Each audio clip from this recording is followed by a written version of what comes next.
Well, over the last few days, we have seen several more European countries deciding to recognise Palestine as a state. This is all happening during the United Nations General Assembly meeting that's underway in New York.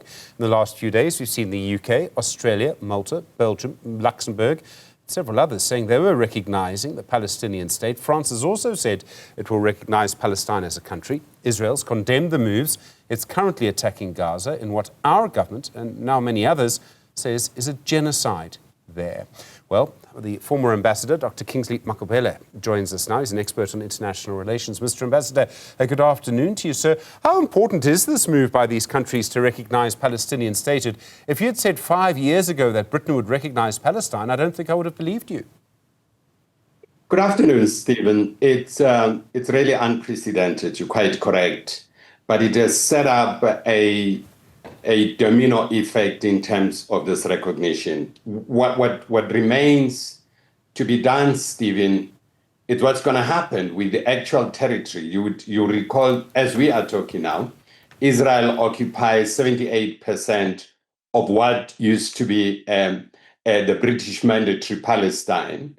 And in terms of the agreement that established the State of Israel, 56% was given to Israel, 43% was given to Palestine, only 1%, which is Jerusalem, that remain under control of international community. So that's where the big challenge is going to be next as to what happens to the occupied land. We also know, as we are talking, Stephen, that about 500,000 people, Israelis, have occupied West Bank.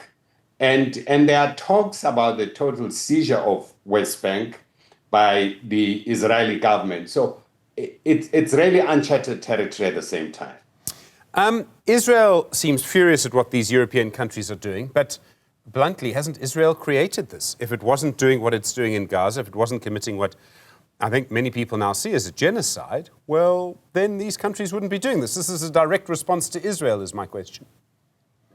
Absolutely. I think Israel has created a quagmire for itself. If you look at the civil society in these developed countries, the United Kingdom, Italy, France, and so the civil society have been up in arms about what they call is genocide going on in Gaza. And their governments have been quite mum at the beginning, but they are now compelled to come up and try to quell this building up of public discontent within their communities. But I don't think it's going to stop there, as I'm saying, Stephen. A lot of civil society members are going to want more out of this. So you make a very interesting point about how unprecedented all of this is. But the key factor, of course, is that the US still supports Israel. And we all know how important that support is. And yet, I think it was The Economist over the weekend, that newspaper suggesting that, in fact, more and more Americans no longer support Israel. I mean, that would be a real shift. You know, sometimes last year, Stephen, I did a bit of research on members of the legislature, both houses in the Capitol Hill. They were very divided in the middle in terms of the recognition and wanting the two-state solution. Now that Netanyahu is spreading the two-state solution, he's creating a big problem for himself in terms of keeping the cohesion of the U.S. lawmakers to support him.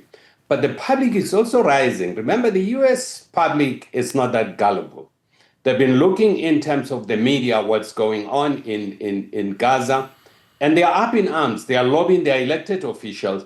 Now, with the midterm election building up next year, you're likely to see a lot of changes. I've started to hear voices, even within the White House, really that are really discontent with the behavior of Netanyahu. I think this is what they didn't want to see, particularly leading up to elections. So Netanyahu is going to be in serious trouble, I think. I remember, and I'm sure you remember, Mr. Ambassador, growing up with South Africa as being one of the most isolated countries in the world. And at the time, the apartheid government then basically invested in arms corps, in the military, all of the problems that created. Now, Israel, I mean, it really does remind me of that time for Israel, becoming more and more isolated, spending more and more of its money, more and more of its economy just going to weapons and going to war. The society becomes more and more isolated and, like happened here, more and more divided as well. You know, President Trump, before coming to office during the campaigns, he said Israel has created a public relation nightmare for itself. As we are talking, Stephen, also UEFA is debating whether to really bar Israel from participating within the European football fraternity.